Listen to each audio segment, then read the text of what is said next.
Hi, my name's Steve Gaulton. I'm the instructor here at AMC Leeds. This is going to be a tutorial on trapping from Jeet Kune Do or Jun Fan Fu, and this is for the Warrior Collective.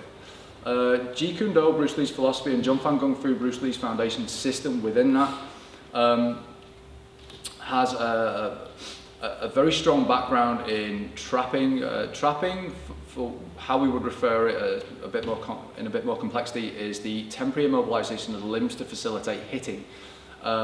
You'll see a lot of this in Kung Fu, Wing Chun, Kali.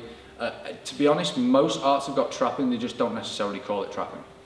From a more kind of traditional perspective, if I can just borrow my training partner Patrick Simpson here. Just one step forward for me a little bit, mate, that's it.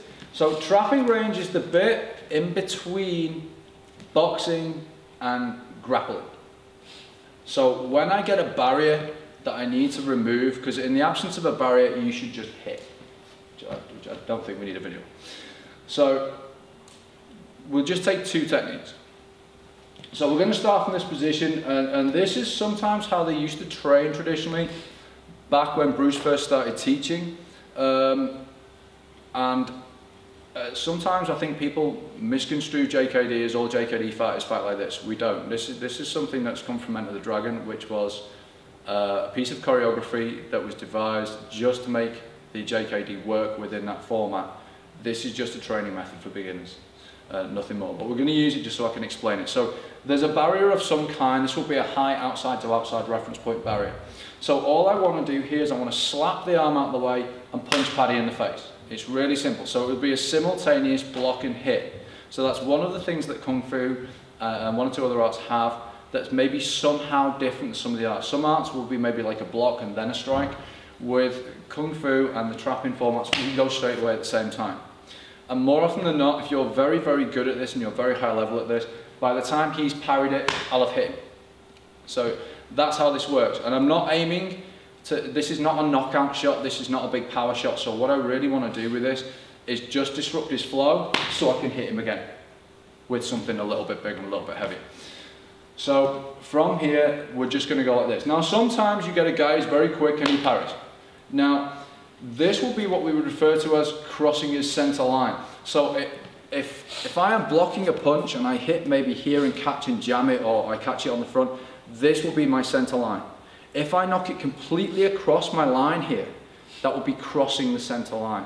So if he crosses the center line, and this will be maybe a little bit more of an uneducated parry, just like an oh dear, what's going on kind of affair, then there's no point me trying to come round this. It's too far. So all I would do is I would go this way and I would pull it. And this is what we call lops out. So we're just going to pull here and I'm going to strike. You can do any kind of strike that you like here. It doesn't matter. It's not about the strike, it's about the pull.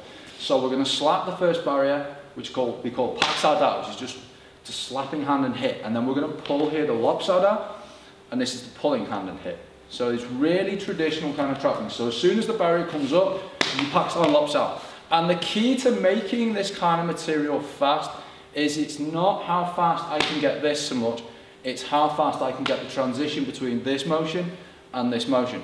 And the faster eventually my hands are, the better it is for me, and then I can work different things from it. So this is more traditional trapping. So we've got packs out, lops out, and if we go a bit faster, so I go here like this and then we get the shot. And then you could go into your headbutts and whatever else, and your elbows and things. That would be the more ballistic kind of finish. Now, if you want to put some pads on, right, cheers.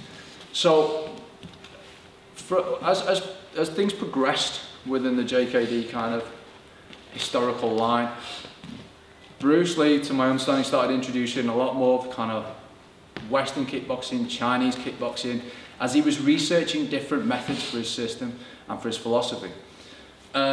What he found around about the time of the late 60s, to my understanding, is that a lot of guys and girls, they trained in karate and taekwondo, so there was a lot of people that would block with this kind of low or high, what we would call reference point, this block system. So he wanted to find a way to make his Wing Chun work within that format. So what he would do is he would fire just a really low jab just like this, and it's just, sometimes he would back fist like this in the hope to hit the groin, but sometimes it was literally just a low jab just to get the person to put the hand down. Now when he did this, he would just hit and he would go. and that would introduce his kickboxing. So the way, we have a couple of pad drills here that maybe you can try at home or you can just watch for your own interest. So we're going to go low here, and I'm going to hit the pad focus mitt like this, and then we can just go back into our kickboxing. So we're just going to go cross, hook, cross, and we put left kick on this side of the step and come back down into our position. The second one is we're just going to go down like this. We're going to go up like this, and then we're going to go straight through it again. So he gave me from low to high reference point. We're going to go cross, hook, cross, and we're going to step and kick like this. So we go this way. So if we go using our laps out as well, so this time I'm going to go low. I'm going to pass out, punch Paddy, but he's going to barrier. He's going to push the arm across. So what do? I roll, I pull underneath, and I hit the focus mitt this way. Cross, hook, cross, and kick. So, one more time. We've got number one. Get closer. So we go here, hit, 1, 2, 3, stop, kick, come back. We've got number two, we've got one, we go face, pull and hit, 1, 2, 3, and kick here and come back. Really easy. So that would be the kickboxing method. Now, progressed quite a few years later, we've got MMA. Fantastic system, unbelievable athletes. I do think Bruce would have really enjoyed where it's gone. I didn't know him, so I can't really comment. However, some people say there is no trapping when you start getting to your grappling, but there is, it's just not called trapping. But I'm going to show you how to use this. So Paddy, if you want to jump on your back for me, and put your head to the camera. Cheers. So, if I end up in mount, and I've had a successful takedown attempt, I've had a successful, game that's got me this strong, dominant position to hit from. But he's got that really irritating habit of stopping me hitting him by putting his hands in the way. So all that we're going to do here is, as soon as I hit, if he gives me any kind of barrier, you're going to pull it. And I can pull this one, and then I can just trap down here. So we're going back into that. So I can have a pull, a slap, and I can just go. Any of these things, back into eye strikes, whatever it is that you need to do to get out of the bad situation. So it's really easy. Just take those off for me. I think that'll make it a bit easier. Good. So I want to hit, he wants the barrier. Maybe I just want to keep hitting. Maybe securing with a good submission is not what I want to do, or maybe that's just not my game. So as soon as I get a barrier, pull it. As soon as he gives me the next barrier, pull it. You can just hit. Sometimes they would straight blast here, and this would generate the fact that he has to bring his arms out from underneath, more so because I'm going to keep driving them down. May not work for everyone. It's a practice technique. The straight blast used to be done standing up, still does. It's quite useful on the floor too. So here's where you're just going to use your trapping. Anything that comes up, you can just parry and hit. Comes up on any side, you just pull and hit, and you just keep going. So this is where your trapping suddenly becomes kind of useful within your MMA game.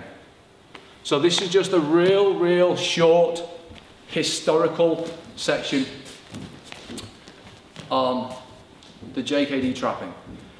Again, it's a kind of modified Wing Chun, and we're just going through the lineage of kind of how it's progressed a little bit and where we can use it. So, thanks for watching this tutorial on JKD, Jun Fan Kung Fu and Trapping. For more information on myself and my gym, please visit amcleeds.co.uk, and for more videos or tutorials, check out the Warrior Collective. Great instruction, great instructors, great videos. Thanks very much.